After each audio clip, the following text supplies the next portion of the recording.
18वीं लोकसभा में भारतीय जनता पार्टी ने भले ही एनडीए के अन्य घटक दलों के सहयोग से केंद्र में सरकार बना ली हो और नरेंद्र मोदी प्रधानमंत्री भी बन गए हों, लेकिन लोकसभा चुनाव 2024 में इसका खुद का प्रदर्शन बहुत ही निराशाजनक रहा। बीजेपी खुद लोकसभा में बहुमत की सरकार बनाने के लिए आवश्यक जादुई आंकड़े 272 से 32 सीट कम 240 पर ही सिमट गई।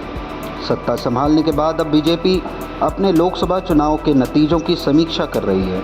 उत्तर प्रदेश, राजस्थान जैसे राज्यों में अब तक इसे लेकर बैठकें हो चुकी हैं। इन बैठकों में कुछ दिलचस्प सवाल भी उठ रहे हैं कि आखिर बीजेपी को चुनाव में ऐसा नतीजा क्यों देखना पड़ा। इन बैठकों में राज्य के नेताओं के अलावा केंद्रीय स्तर के भी नेताओं को पर्यवेक्षक के तौर पर भेजा जा रहा है। यूपी में तो पार्टी अध्यक्ष जेपी नड्डा खुद ही बैठकों में मौजूद रहे। पार्टी सूत्रों का मानना है कि समीक्षा बैठकों में पार्टी की इस स्तरहीन चुनावी प्रदर्शन को लेकर 7 बातें प्रमुखता से सामने आईं। इन बैठकों में एक बात सभी ने कही कि विपक्ष की ओर से संविधान बदलने और उसके आधार पर आरक्षण खत्म करने की जो अफवाह फैलाई गई, उसका असर उत्तर प्रदेश और महाराष्ट्र जैसे राज्यों में देखने को मिला, जहां ओबीसी और दलित वर्ग की अच्छी खासी आबादी है। पहले उत्तर प्रदेश की मीटिंग में यह बात कही गई। इसके बाद महाराष्ट्र में भी ऐसी ही चर्चा हुई। वहां तो मुख्यमंत्री एकनाथ शिंदे ने भी कहा कि इन अफवाहों के चलते चुनाव के नतीजे खराब आए। उन्होंने माना कि एनडीए विपक्ष की ओर से फैलाई गई इन अफवाहों को काट नहीं सका। राजस्थान में शिवराज सिंह चौहान और विनय सहस्त्रबुद्धे की मौजूदगी में हुई बीजेपी की समीक्षा बैठक में यह बात उभरकर सामने आई कि इस बार लोकसभा चुनाव में विदेशी हाथ प्रभावी था। विदेशी ताकतें चाहती हैं कि भारत से बीजेपी और मोदी के शासन को खत्म कर दिया जाए। गौरतलब है कि रविवार को उत्तर प्रदेश में मुख्यमंत्री योगी आदित्यनाथ ने भी ऐसा संकेत दिया था। चुनाव नतीजे आने के बाद पीएम मोदी ने कांग्रेस को परजीवी कहा था। उन्होंने कहा था कि कांग्रेस के पास खुद की कोई ताकत नहीं है, लेकिन साथी दलों की मदद से वह बढ़ी है। इस बात पार्टी के नेता अब हर राज्य में दोहरा रहे हैं। सभी समीक्षा बैठकों में एक सुर से कहा गया है कि कांग्रेस के 99 तक पहुंचने की वजह गठबंधन है।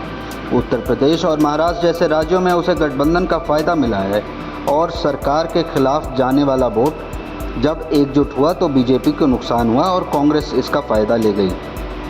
विपक्ष के द्वारा अक्सर उठाए जाने वाले सवाल कि बीजेपी के नेतृत्व वाली केंद्र की सरकार कितने दिन तक चलेगी को लेकर बीजेपी के शीर्ष नेताओं का कहना है कि सहयोगी दल मजबूती से एक साथ खड़े हैं और एनडीए अपना कार्यकाल पूरा करेगी। इस दृष्टिकोण से टीडीपी और जेडीयू की मांगों पर बजट में भी जोर दिया जा सकता है।